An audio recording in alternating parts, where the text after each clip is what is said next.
Infrastruktur sipil dan fasilitas publik tak lepas dari sasaran perang AS Israel dengan Iran. Pusat penelitian laser dan plasma di Teheran mengalami kerusakan parah akibat serangan udara pada Jumat. Pusat tersebut merupakan bagian dari Universitas Syahid Beheshti. Pejabat Iran bilang serangan itu dilakukan musuh, namun belum jelas apakah serangan ke universitas itu dilakukan Amerika Serikat atau Israel.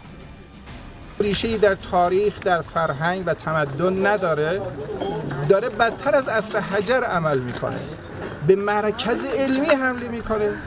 امروز که ما اینجا ایستادیم میلیون ها دانش آموز، میلیون ها دانشجوی ما از تحصیل، از آموزش و تحقیق محروم شدن. کشور ما یک کشوری است که داره به دنیا نیروی انسانی علمی سرویس میده. Pemerintah Iran juga menyebut sebuah rumah sakit jiwa di Teheran mengalami kerusakan akibat serangan gabungan Israel AS. Rumah sakit Delaram Sina tidak terkena serangan langsung, tapi serangan di dekatnya menyebabkan kerusakan pada beberapa bagian bangunan. Namun tidak ada korban jiwa. Sebelumnya Amerika Serikat membombardir jembatan Biwan yang menghubungkan kota Karaj dan ibu kota Teheran di provinsi Al-Bors. Jembatan itu disebut-sebut sebagai jembatan tertinggi di Timur Tengah. Pejabat Iran bilang jembatan ini bahkan belum beroperasi, apalagi digunakan untuk tujuan militer.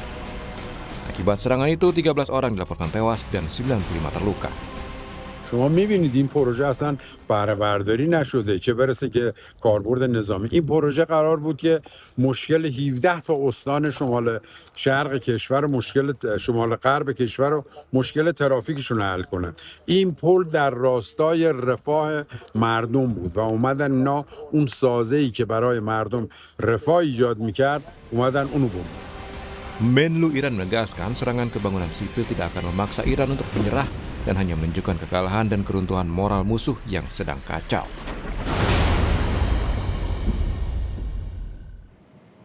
Fasilitas publik diserang tentu berdampak pada keselamatan warga sipil. Jika warga sipil sudah jadi korban akibat serangan ke fasilitas publik, apakah ini sudah masuk dalam kategori kejahatan perang?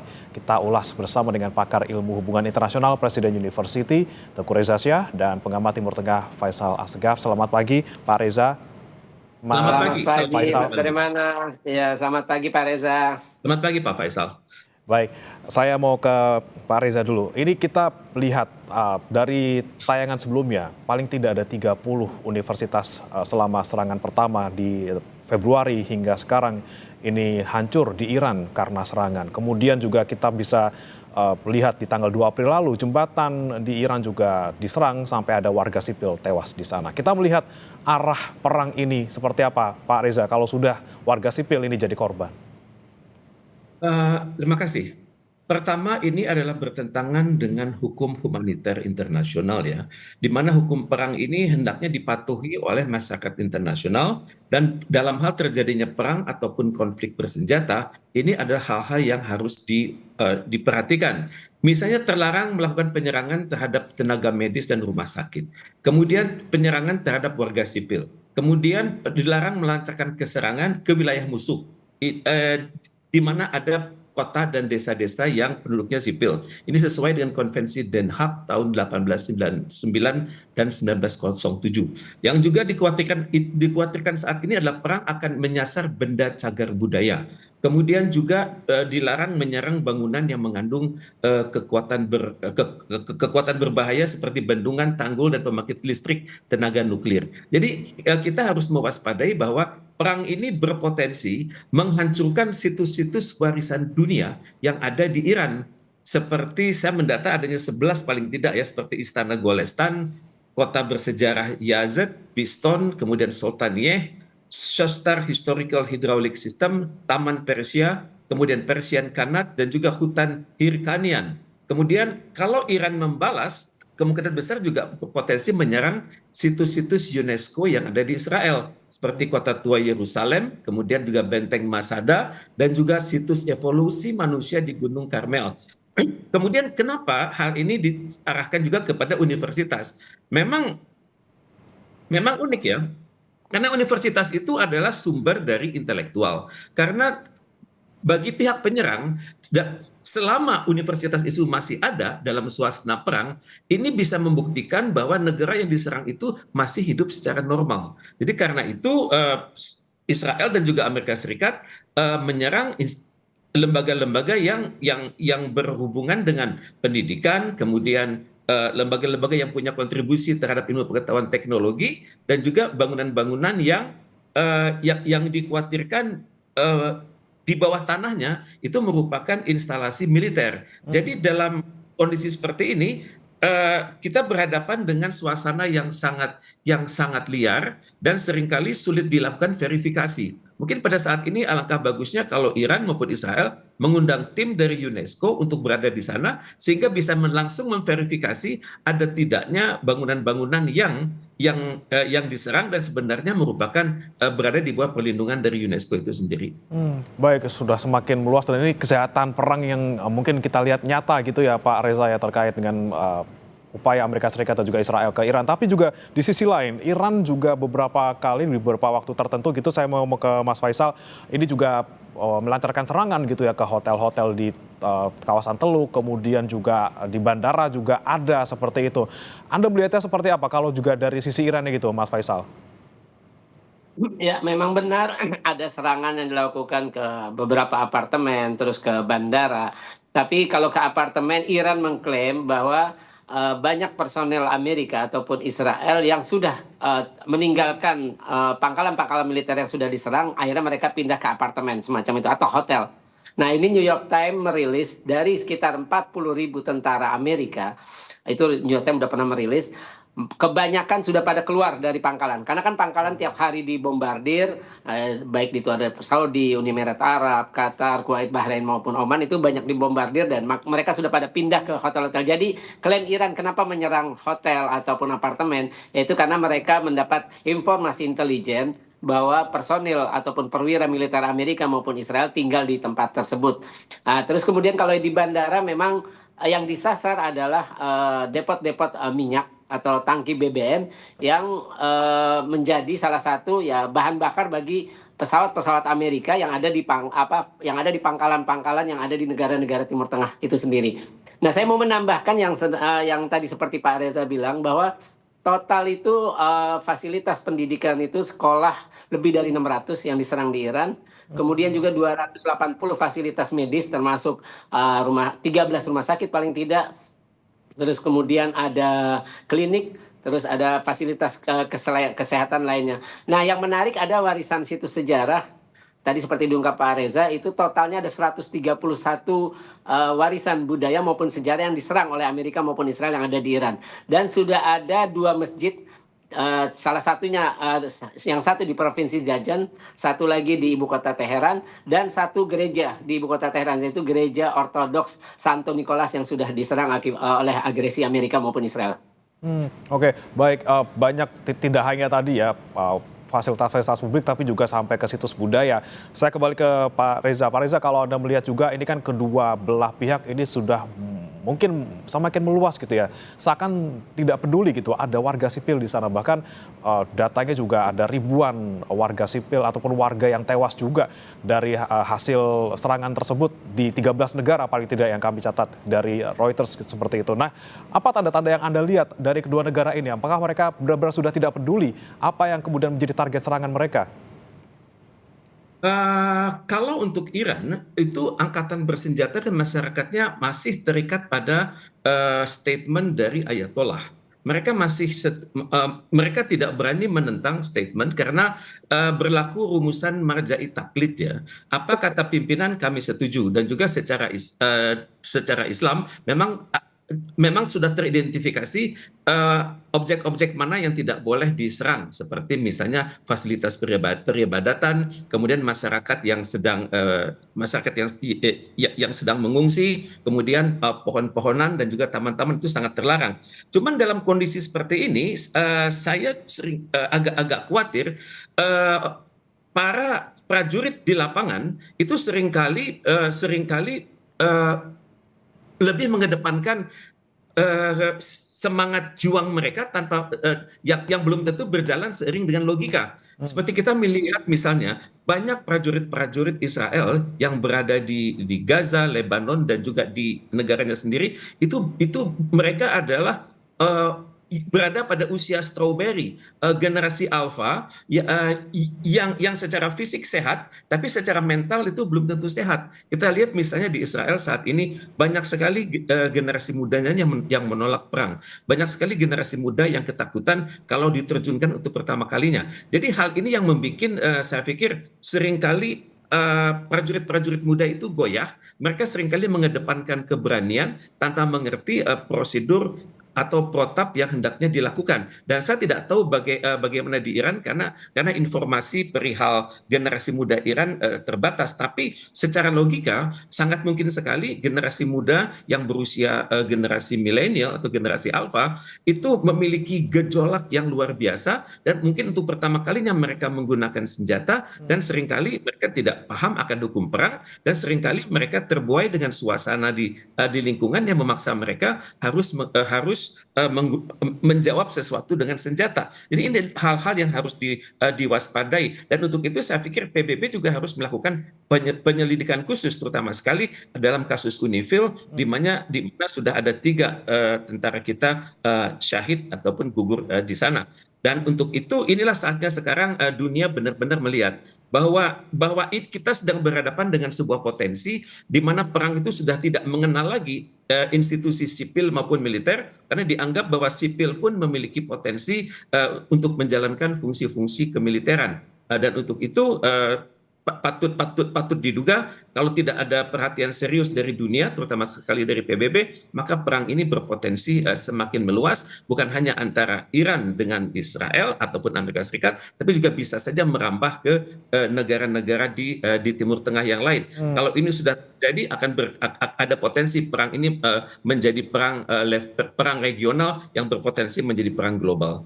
Nah ini dia yang kita khawatirkan, karena di hari Jumat kemarin Iran sudah menyerang juga fasilitas listrik dan juga pengolahan air di Kuwait nih, Mas Faisal. Dan juga beberapa waktu lalu ini Iran juga mengultimatum negara-negara Teluk untuk bisa mengusir pasukan Amerika Serikat dari kawasan Timur Tengah. Kalau tidak, mereka akan menyerang negara-negara Teluk ini, terutama di sektor-sektor penting di ibu kota.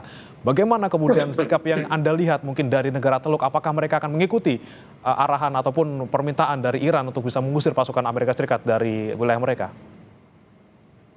Ya memang benar tadi penyerangan ke fasilitas air dan pembangkit listrik di Kuwait itu karena memang Iran mengklaim ada video bahwa Amerika masih menggunakan wilayah Kuwait atau pangkalan militer di Kuwait untuk menyerang Iran. Jadi memang Iran sudah mengancam negara-negara Arab Teluk kalau memang masih menyediakan mengizinkan wilayahnya atau pangkalan militer yang Amerika yang ada di negaranya itu untuk menyerang Iran, maka Iran akan membalas serangan yang ya istilahnya yang memang efeknya bukan hanya untuk Amerika Serikat tapi juga untuk masyarakat di negara-negara Arab Teluk itu sendiri. Tapi kalau kita lihat ya negara-negara Arab Teluk ini memang tidak ingin berperang secara langsung dengan Iran karena memang kemampuan militer mereka jauh dibandingkan Iran. Mereka jauh lebih rendah ketimbang kemampuan militer Iran. Makanya selama ini kan negara-negara Arab Teluk itu sendiri mengandalkan sistem pertahanan negaranya maupun kelangsungan rezimnya kepada Amerika. Nah, yang sudah terbuka melalui media itu ada 2 media yang sudah melaporkan, Times of Israel maupun New York Times, bahwa 4 negara Arab Teluk, Arab Saudi, Kuwait, Bahrain dan Uni Emirat Arab sudah mendorong Presiden Amerika Serikat Donald Trump untuk melanjutkan perang. Jadi di sini perbedaannya. Ketika negara-negara Arab Teluk ingin melanjutkan perang, ternyata di Amerika malah menolak perang. Kita tahu beberapa hari lalu lebih dari 100 pakar hukum internasional melalui surat terbuka sudah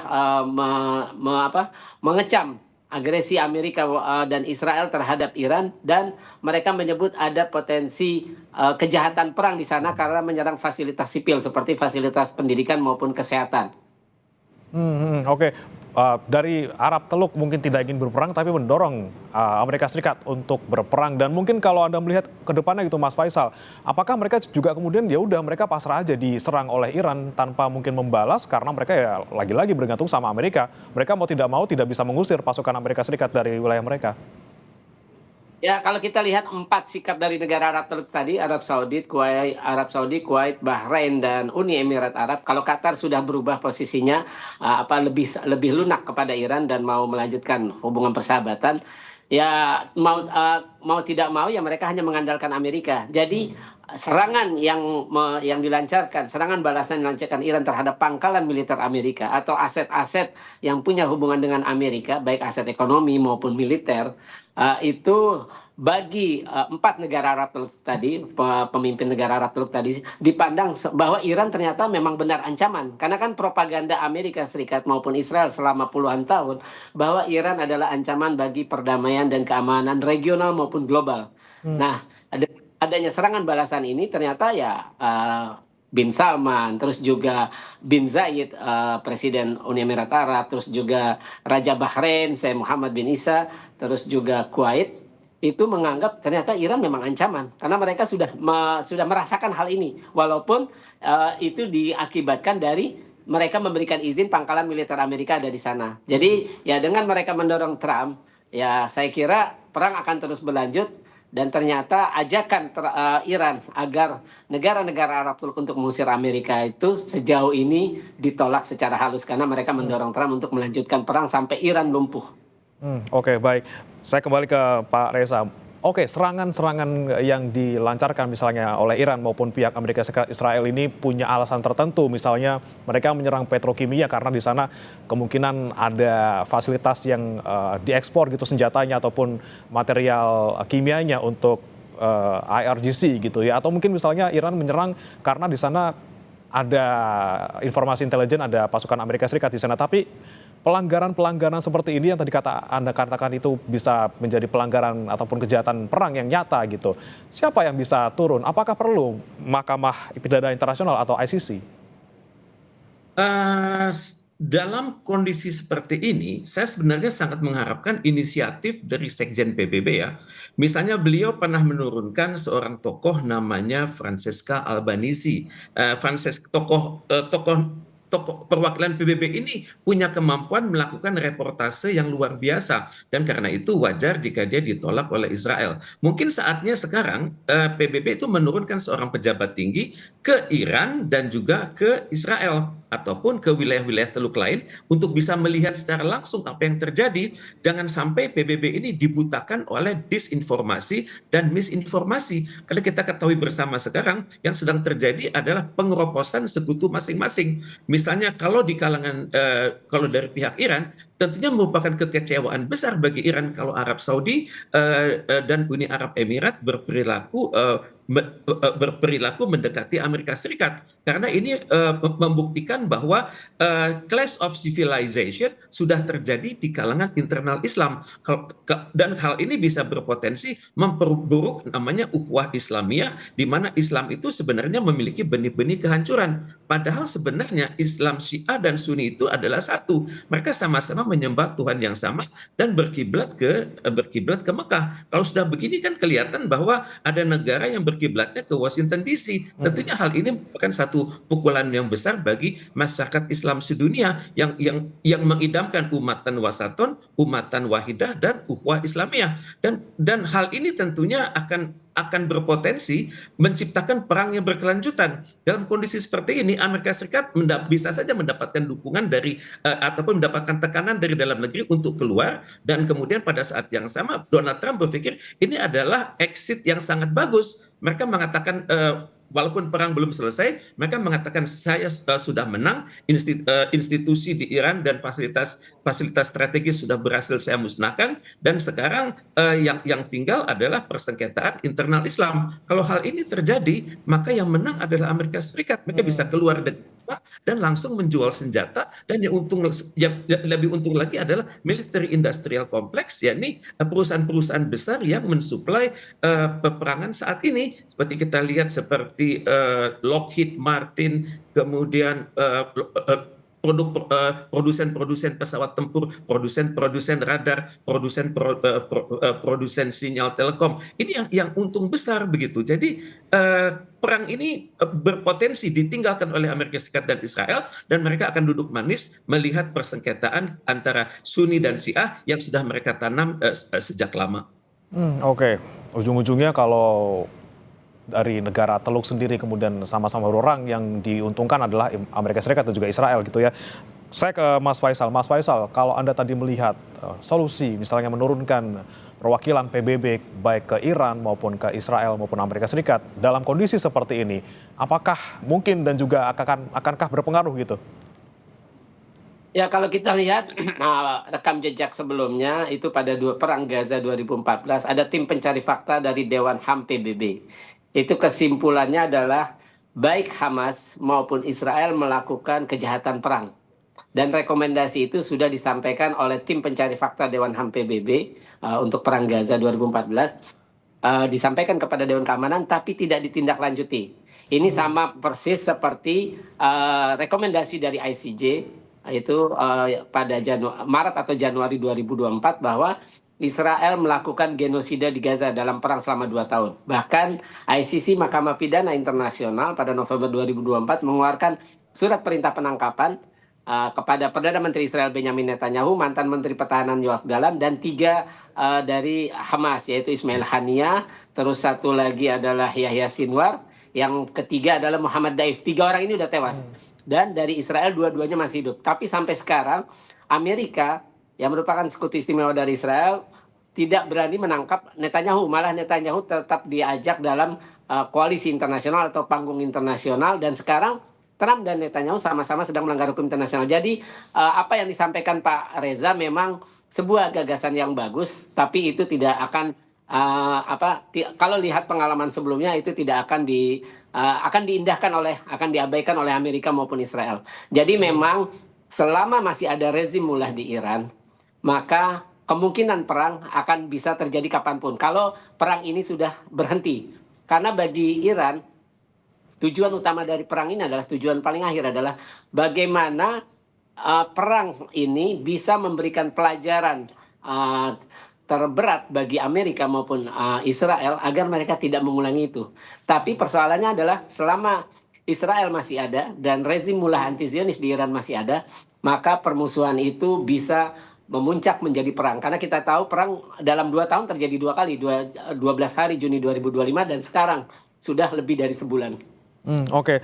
Baik, saya kembali ke Pak Reza. Ini tekanan untuk menghentikan perang juga selalu terus akan muncul gitu ya, apalagi sudah banyak warga sipil yang menjadi korban, kemudian fasilitas rumah sakit, produksi vaksin juga sudah menjadi sasaran gitu. WHO juga sudah mengecam soal penyerangan ke fasilitas kesehatan di Iran sebagai salah satu badan khusus PBB gitu, Pak Reza. Seperti apa kemudian kemungkinan tadi yang Anda sebutkan, solusi untuk menurunkan wakil dari PBB ini akan bisa terjadi dalam waktu dekat?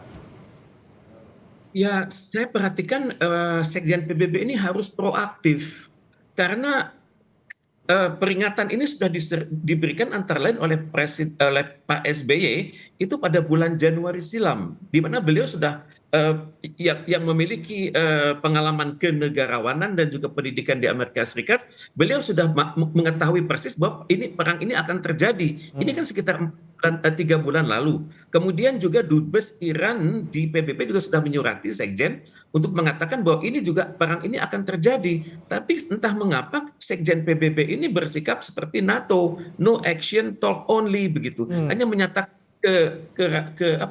keprihatinan, seperti sama juga dengan tokoh-tokoh dari UNIFIL menyatakan keprihatinan tanpa melakukan tindakan lebih lanjut begitu. Justru sekaranglah PBB hendaknya menunjukkan ketokohannya sebagai organ yang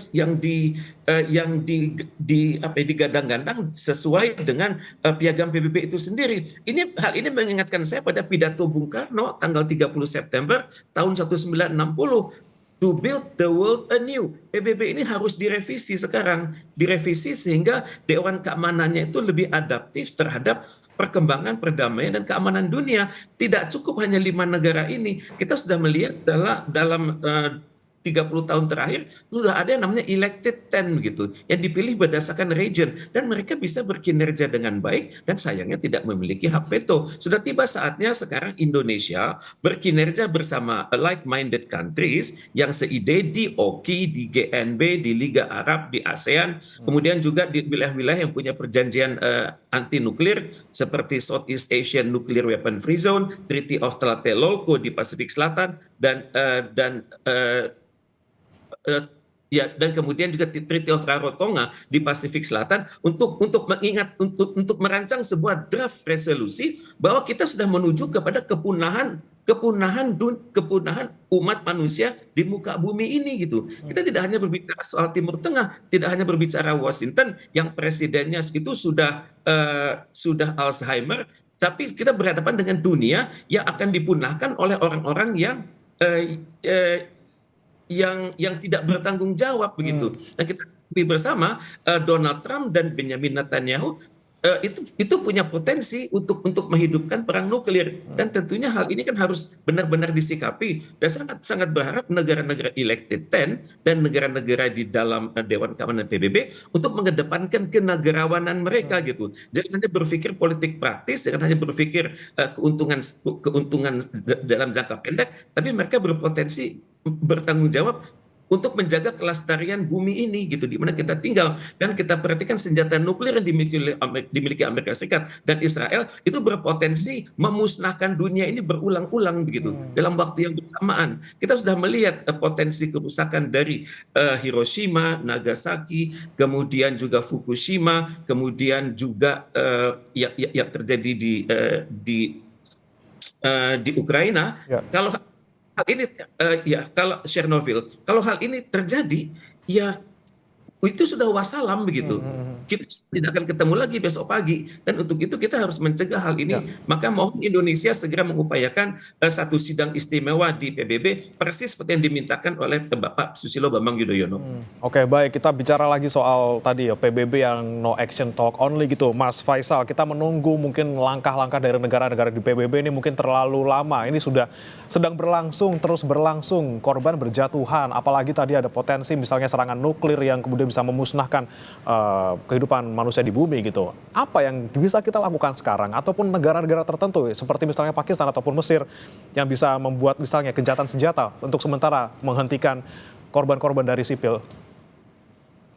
Ya, saya kira sejauh ini posisi Iran masih sama, bahwa mereka menolak gencatan senjata, mereka akan terus berperang karena itu sesuai dari pesan yang disampaikan pemimpin tertinggi Iran yang ketiga, yaitu Mujtaba Khamenei. Dia terpilih hari Minggu, terus juga Kamisnya dia mengeluarkan pesan. Itu ada dua pesan yang penting. Yang pertama adalah melanjutkan perang untuk membalas darah para syuhada, dan dia secara khusus menyebutkan yaitu anak-anak SD perempuan di sekolah di kota Minab yang dibom di hari pertama oleh Amerika Serikat dengan 2 peluru kendali Tomahawk. Jadi ya dari awal Amerika sudah melakukan serangan terhadap infrastruktur sipil, yakni fasilitas pendidikan. Nah, yang kedua adalah terus menutup Selat Hormuz. Ya, jadi memang tidak ada yang bisa diharapkan karena Trump sudah berulang kali ada pesan tersirat, walaupun dia berbohong bahwa negosiasi sedang berlangsung. Negosiasi sedang berlangsung, berulang kali kita ingin negosiasi. Dan ada berita menarik, Amerika pernah menyampaikan kepada Iran bahwa mereka ingin gencatan senjata dalam 48 jam, dan itu ditolak oleh Iran. Nah, jadi saya kira memang sulit untuk menghentikan perang ini, dan itu hanya bisa dilakukan tekanan dari dalam negeri Amerika Serikat itu sendiri. Karena ini sudah sangat mempengaruhi keadaan ekonomi Amerika. Harga bensin sudah lebih dari $4 di sana.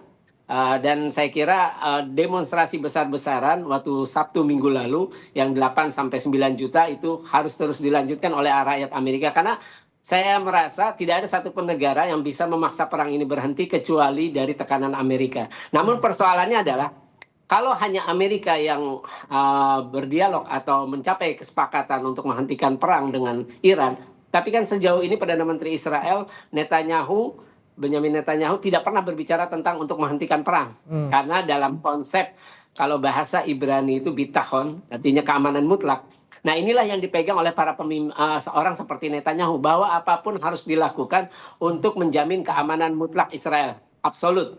Kalau dari pihak Iran kan bahasa Persia itu ada sya'an. Sya'an artinya martabat, harga diri. Nah, buat Iran, apa yang dilakukan Iran dengan membalas serangan sampai sejauh ini lebih dari sebulan, agresi militer Amerika maupun Israel adalah untuk mempertahankan harga diri mereka, martabat mereka sebagai sebuah bangsa, dan mereka adalah peradaban besar masa lalu. Nah, kita tahu, cuma yang menarik, yang ironis adalah ketika semua pihak berbicara tentang bagaimana untuk menghentikan perang, ternyata ada 4 negara Arab Teluk yang seperti saya sebutkan tadi, Arab Saudi, Kuwait, Bahrain, dan Uni Emirat Arab, malah ingin Presiden Trump terus melanjutkan perang untuk melumpuhkan Iran agar tidak menjadi ancaman. Jadi memang ada perpecahan, seperti tadi bilang Pak Reza, bahwa ada perpecahan di kalangan anggota OKI. Dan anehnya banyak negara-negara Muslim yang masih bertahan di dalam Dewan Perdamaian yang dirumuskan dan dibentuk oleh Presiden Trump dan anggotanya yang merupakan sekutu istimewanya Israel, yakni diwakili Netanyahu, dan ini aneh bahwa negara-negara Muslim itu tidak keluar dari Dewan Perdamaian sebagai bentuk protes terhadap agresi yang dilakukan oleh Amerika maupun Israel yang merupakan pelanggaran hukum internasional. Nah, ini yang kita sayangkan gitu ya, Mas Faisal. Kita tidak ingin apapun ini perang terus berlangsung sampai dalam jangka waktu lama, korban semakin bertambah. Tapi jika tidak ada kemauan dari masing-masing negara ini untuk menghentikan secara serius, juga tentunya solusi untuk bisa menghentikan perang ini juga tidak akan tercapai. Terima kasih Mas Faisal Assegaf, pengamat Timur Tengah yang sudah bergabung bersama kami. Juga ada Pak Teguh Reza Syah, pakar ilmu hubungan internasional Presiden University. Terima kasih Pak Reza, Mas Faisal, selamat pagi. Selamat pagi, makasih Mas Bremana, Pak Reza. Terima kasih.